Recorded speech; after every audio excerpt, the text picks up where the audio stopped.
আসসালামু আলাইকুম। আশা করি আপনারা সবাই ভালো আছেন। আল্লাহর রহমতে আমরাও ভালো আছি। আপনাদেরকে শেয়ার করছিলাম, ডাক্তার দেখাইছি, আমার ডেঙ্গু হয়েছিল, অসুস্থ ছিলাম। আমি যেমন ভিডিও বানাইতে পারতেছি না, থাকতেও পারতেছি না। ডেঙ্গু জ্বর হইলে তো কী অবস্থা হয় আপনারা জানেনই, মানে খারাপ অবস্থা হয়ে যায়। স্যুপ চাল দিছে আমার সাহেব, স্যুপ খাবো এখন আমি। তরল জাতীয় খাবারটা একটু বেশি খাইতে হয়, তরল জাতীয় খাবারটা খাইলে ভালো হয় সবচেয়ে।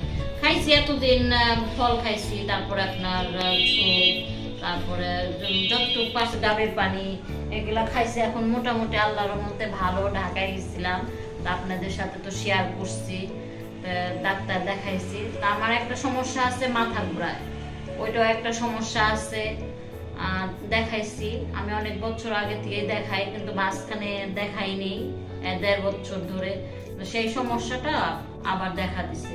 ওদিনকে ঢাকায় গেলাম, ঢাকায় ডাক্তার দেখাইছি, উনি ওষুধ মেডিসিন দিছে ওই ব্রেনের জন্য। ওষুধ খাইছে, ওষুধ দিছে, ওষুধ খাইতেছি। এখন স্যুপ এই যে জালতে দিছে, স্যুপ খাবো এখন। ডেঙ্গু যখন হয়েছে তখন মানে আমি খাইতে পারি না, কিছু মুখে রুচি ছিল না, মানে সবকিছুই তিতা লাগতো, খাইতে পারতাম না। এখন আল্লাহর মতো মুখে রুচিটা আসছে, এখন খাইতে পারি। আমার সাহেবের যে স্যুপ বানাই দিয়েছে, সেই আমাকে স্যুপ বানাই দেয়, খাবার টাবার তৈরি করে দেয়। কিন্তু কিছু করার নাই, একজন অসুস্থ হলে আর একজন করতে হবে। ঘরে আমরা 3 জন, আমার ছেলে, আমার হাজব্যান্ডই সবকিছু করে। স্যুপটা অনেক ভালো হয়েছে। শাগও দিয়ে আমরা জাল দিছি, আমি কর্নফ্লাওয়ার দেয় না, আমার শাগও দিয়ে জাল দেয়।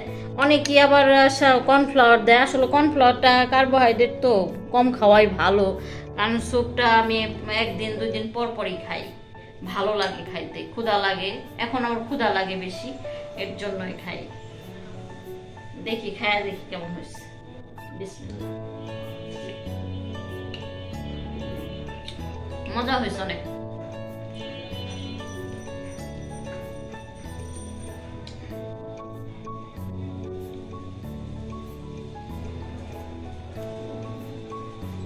দুর্বলটা আছে শরীরে, এখনো দুর্বল লাগে, একটু কাজ টাজ করতে গেলে তখন একটু দুর্বল লাগে। তারপর আল্লাহর রহমতে ভালো আছে, সুস্থ আছে।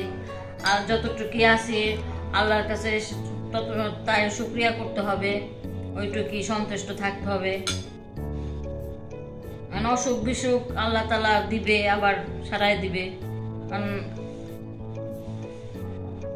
ওই বাসায় থাকতে নিচতলায় থাকছি, মানে কখনো আমার ডেঙ্গু জ্বর হয় না। ইয়ার আগে চিকুনগুনিয়া হয়েছিল, কিন্তু ডেঙ্গু জ্বরটা হয় নাই। কিন্তু আমি যেটা দেখে ভয় পাইতাম ডেঙ্গু জ্বরের, সেটাই হয়েছে আমার।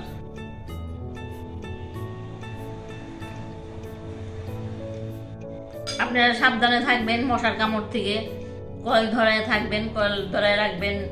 আবার সন্ধ্যার আগে জানালা দরজা বন্ধ করে দিবেন, তারপরে খুলবেন। কিন্তু সন্ধ্যা বিকাল টাইমটা ডেঙ্গুর একটা ই থাকে।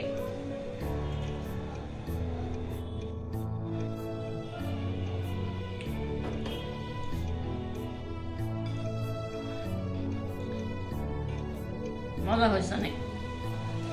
বেরো দিছ না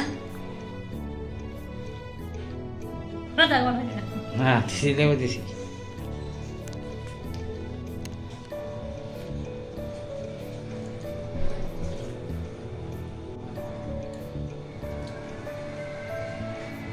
মাংসটা বেশি হয়ে গেছে, এত মাংস দিছো কে? তাহলে এখন তো বেশিক্ষণ মানে সময় দিতে পারবো না, অসুস্থ শরীর। আপনারা দোয়া করবেন আমাদের পরিবার জন্য, আমাদের জন্য। আর সবাই সুস্থ থাকবেন, ভালো থাকবেন, সাবধানে থাকবেন। আল্লাহ হাফেজ। আসসালামু আলাইকুম।